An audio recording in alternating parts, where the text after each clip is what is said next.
صدیوں سے بادشاہ بننے والے اس آیت، اس وظیفے اور اس تسبیح سے ضرور فیض پاتے ہیں۔ صدیوں سے جو بادشاہ بنتے ہیں، جو شہنشاہ بنتے ہیں، وہ اس وظیفے سے ضرور فیض پاتے ہیں کہ بندہ فقیر سے شہنشاہ بن گیا، بس یہی ہے۔ اور آپ کی زندگی میں، یعنی حضرت امام جعفر صادق کی زندگی میں اس کے بہت فوائد، اس کے بہت فضائل، اس کی بہت برکات اور اس کے بہت کمالات۔ پوچھا کہ اس کا فائدہ کیا ہے؟ اور میں بس فقیر سے شہنشاہ بنا دیتا، یہ اس کا فائدہ۔ اس آیت کے اندر تسخیر ہے، اس آیت میں رزق ہے، تسخیر ہے، اس آیت میں رزق ہے، اس آیت میں درازی عمر ہے، اس آیت میں نہ ختم ہونے والا ایسا نظام ہے کہ اس آیت پہ یقین کرنے والا، میرا لفظ ذرا یقین بھی یقین سے سنیے گا، یقین بھی یقین سے سنیں، اس آیت پہ یقین کرنے والا، اس آیت کو پڑھنے والا، اس آیت کو اپنی زندگی کے معمولات میں شامل کرنے والا کبھی منگتا نہیں ہو سکتا انشاءاللہ۔ اس سے اگلی بات یہ ہے کہ اس آیت کو پڑھنے والا، اس کی نسلیں کبھی منگتی نہیں ہو سکتی، نسلیں کبھی منگتی نہیں ہو سکتی۔ آپ کو کچھ زندگی میں مجھے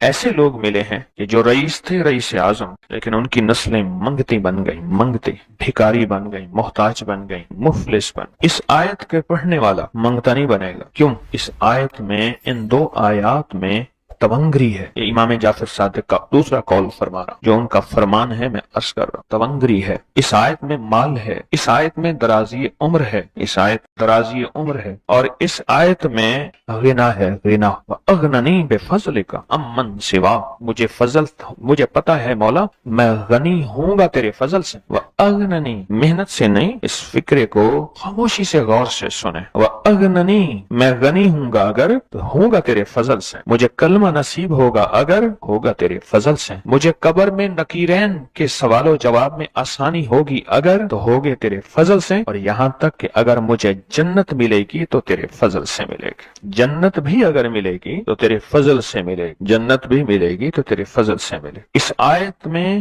یعنی ان دو آیات میں غنا ہے، غنا ہے اس آیت، اور اس میں ضرورتوں کا پورا ہونا ہے، حاجات کا پورا ہونا ہے، اور اس آیت میں کفایت ہے، کفایت۔ ایک بندے کا کھانا 100 میں پورا ہو جانا یہ کفایت ہے۔ 1 روپے سے میری ضرورتیں پوری ہو جائیں، چاہے تو لاکھ کو میرا روپیہ کر دے تو میرا اللہ چاہے روپے کو لاکھ کر دے، اللہ میرا چاہے کک کو لاکھ کر دے، اللہ میرا چاہے لاکھ کو کک 3 کا۔ سورۃ توبہ کی آخری 2 آیات، لَقَدْ جَاءَكُمْ رَسُولٌ۔ کسی نے حضرت امام جعفر صادق سے پوچھا کہ حضور یہ فرمائیں کہ سورۃ توبہ کی آخری 2 آیات کے فضائل کیا ہیں، فوائد کیا ہیں، اس کے فوائد اور فضائل کیا ہیں؟ فرمایا بس یہی ہے کہ بندہ فقیر سے شہنشاہ بن جاتا ہے، بس یہی۔ کتنے بڑوں نے، مخدوم نوح صاحب، حالہ سندھ، بہت بڑی ہستی ہیں، مزار ہے، دربار ہے، مخدوم محمد نوح حالہ سندھ میں، ان کی عمر بہت لمبی تھی۔ کسی نے ان سے درازی عمر کا راز پوچھا، فرمانے لگے میری درازی عمر کا راز سورۃ توبہ کی آخری 2 آیات۔ مخدوم نوح دعا کیا ہے؟ وَأَغْنَنِي بِفَضْلِكَ عَمَّنْ سِوَا، اور اس کی طاقت کیا ہے اور اس کی تاثیر کیا ہے؟ مثلاً دعا ہے، آقا کی بارگاہ میں ایک شخص مقروض، پریشان، غربت اور تنگ دستیوں کا مارا ہوا، حالات کا ہارا ہوا، زندگی سے بیزار، معاشرے نے اس کو، زمانے نے اس کو چھوڑ دیا، معاشرے نے، زمانے نے چھوڑ دیا، اور حضور کی بارگاہ میں حاضر ہوا تو حضور نے فرمایا تو پڑھ اللہم اکفنی بحلالک عن حرامک اغننی بفضلک عمن سواک، اللہم اکفنی بحلالک عن حرامک، اللہ میری کفایت فرما، کفایت فرما۔ کفایت سے مراد یہ ہے، کبھی وہ ایک بابا جی کہتے تھے کہ نہیں لوڑ دی تھوڑ نہ ہوئے، مجھے جس چیز کی ضرورت ہو وہ ہر وقت مجھے ملتی رہے، اللہ ایسی کفایت فرما، یا کسی کا محتاج نہ رہوں، ایسی کفایت فرما، میں عاجز نہ بنوں، ایسی کفایت فرما، ایک چیز کو ترستا نہ رہوں، اللہم اکفنی بحلالک عن حرامک، پر کفایت کرنے میں میرے ساتھ حلال کے معاملے کرنا، تیری تقسیم ہے، تیری ترتیب ہے، اللہ مجھے حلال بھی چاہیے، ایسا چاہیے جس میں وسعت ہو، اور ایسا چاہیے جس میں برکت ہو، اور ایسا چاہیے جو میری ساری ضرورتوں کی کفایت کرتے، ساری ضرورتوں کی کفایت کرتے۔ میرے پاس وہ حال نہیں چاہیے کہ آج ایک چیز ہے دوسری نہیں ہے، دوسری ہے تیسری نہیں ہے۔ ایک صاحب کے پاس ایجنسی تھی، کہنے لگے ایک دفعہ میاں بیوی ہم روٹی کھا رہے تھے، ایک ٹھنڈا سانس نکلا بیوی کا، میں نے کہا کیا ہوا؟ کہنے لگے کہ جب میدا ٹھیک تھا تو کھانا نہیں تھا، اب بیماریاں روگ لگ گئے ہیں، کھانے لاجواب ہیں. اس وقت غربت تھی، تنگ دستی تھی، دل چاہتا تھا کھانے کو، طبیعت چاہتی تھی راحت کو. اب وہ نہیں ہے. اور جب سے یہ دعا پڑی ہے پھر رب نے وسعت کے دروازے کھولے. اس نے ایک وہ ایجنسی لی تھی جو کوئی نہیں لیتا تھا. بالکل کوئی ایسا ادارہ تھا جس کا سارا نظام ختم ہو چکا تھا. وہ ایجنسی کوئی نہیں لیتا تھا. اس نے لے لی، سستی ملتی تھی، لیکن اس کے ساتھ قدرت کی طاقت تھی، قدرت کی قوت تھی. اللہ کا نظام اس کے ساتھ تھا، اللہ کا نظام اس کے ساتھ تھا. اللہ مکفینی بحلالک عن حرامک. میں اللہ مجھ سے تجھ سے وہ رزق نہیں مانگتا جو میرا اور میری نسلوں کی کفایت نہ کرے.